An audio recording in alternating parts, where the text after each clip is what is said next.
A landmark inquiry by South Korea's Truth and Reconciliation Commission has uncovered decades of severe human rights violation tied to the country's international adoption program, which sent at least 170,000 children overseas. This detailed 3-year investigation revealed major systemic issues, widespread fraud, falsified records, coercion, and profit-driven private adoption agencies operating with minimal government supervision. The Commission strongly criticized previous governments for using international adoptions as a cheaper alternative to building strong domestic child welfare programs and called for an official apology and strict adherence to international adoption standards. Since the Korean War ended in 1953, South Korea has sent more children overseas for adoption than any other country, mainly to Western nations such as the United States, Norway, Denmark, Sweden, and other European countries. Initially, the adoption program began as a humanitarian effort after the devastation of the Korean War, driven by extreme poverty, societal stigma against unmarried mothers, and deeply rooted cultural beliefs prioritizing blood relationships, which discouraged domestic adoptions. After the war, South Korea faced severe economic hardship, and subsequent military dictatorships prioritized rapid economic growth over social welfare, reinforcing reliance on international adoption. Interestingly, overseas adoptions from Korea actually increased as the country became wealthier during the 1980s, pointing to deeper social and institutional problems beyond poverty and war. Historically, single mothers in South Korea faced intense social stigma, economic hardships, and widespread discrimination. Limited welfare support, lack of privacy in medical and personal records, and discrimination in employment and housing severely disadvantaged them. The family registration system further complicated their situation by publicly recording marital status and childbirth details, leading to marginalization and denying children citizenship or legal recognition until reforms in the early 2000s. Even married couples facing extreme economic difficulties were pressured by adoption agencies and societal expectations into giving up their children, believing adoption offered better lives abroad. International scrutiny significantly increased during the 1988 Seoul Olympics, prompting government actions to reduce adoption abuses. Consequently, annual adoptions fell from around 8,000 in the mid-1980s to about 2,000 per year by the 1990s. Nevertheless, tens of thousands of children had already been adopted abroad, often under ethically questionable circumstances. The Commission meticulously documented unethical practices, such as illegal financial incentives given by adoption agencies to hospitals and maternity homes, coerced or informed consent from biological parents, and widespread falsification of official records.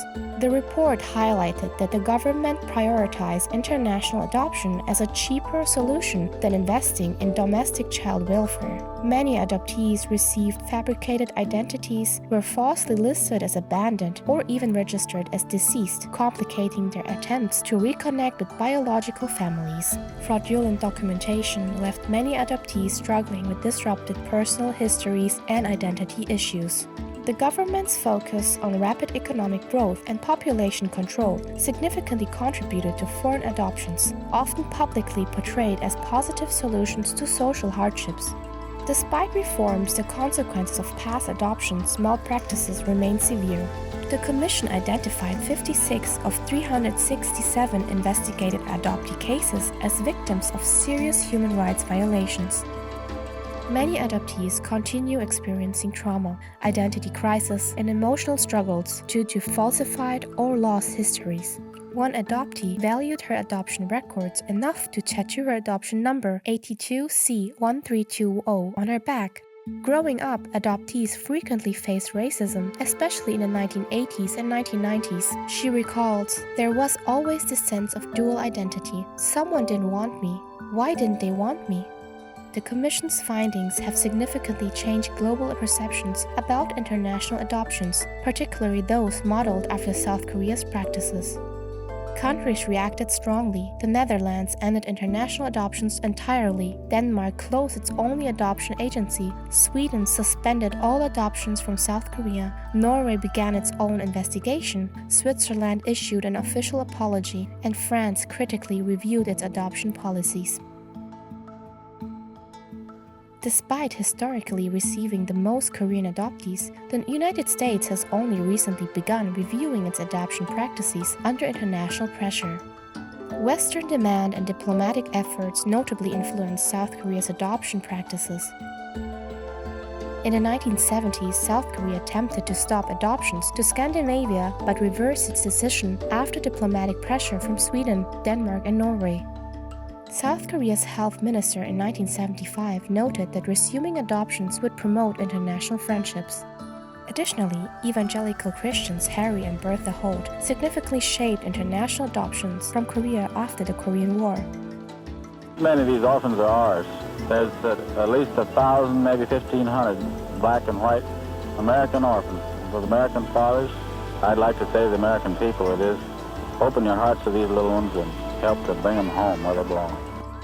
The modern system began when the Holts, believing they had a divine mission, started bringing Korean War orphans, particularly biracial children, to the U.S. Initially rare, international adoption surged as Harry Holt personally escorted groups of children to America, requiring adoptive families only to be born-again Christians. Archives show emotional pleas from Americans desperate to adopt, pressuring officials to speed up adoption processes to avoid negative publicity. Internal records reveal deliberate efforts to keep adoption complaints from reaching higher government levels. Advocates acknowledge that many international adoptions provided stable homes and life opportunities for adoptees, but emphasize that unreliable record-keeping and widespread falsification have made it impossible to know the full extent of fraudulent or coerced adoptions. Since 2012, fewer than 20% of adoptees attempting to reunite with biological families succeeded, highlighting significant ongoing barriers and emotional toll. The Commission's findings represent a crucial milestone for Korean adoptees worldwide, officially recognizing their long struggle for truth, accountability, and justice. The Commission concluded that South Korean government failed to protect children and recommended an official apology. The Health Ministry directed adoption agency to improve procedures and stop touring hospitals and orphanages in search of children, warning of punitive measures if unlawful practices continued. South Korea formally acknowledged historical adoption abuses, but a complete governmental response, including an official apology, reparative actions, and increased accountability, remains pending. Further investigation results expected in May. I hope you enjoyed this video. See you next time, and thanks for watching!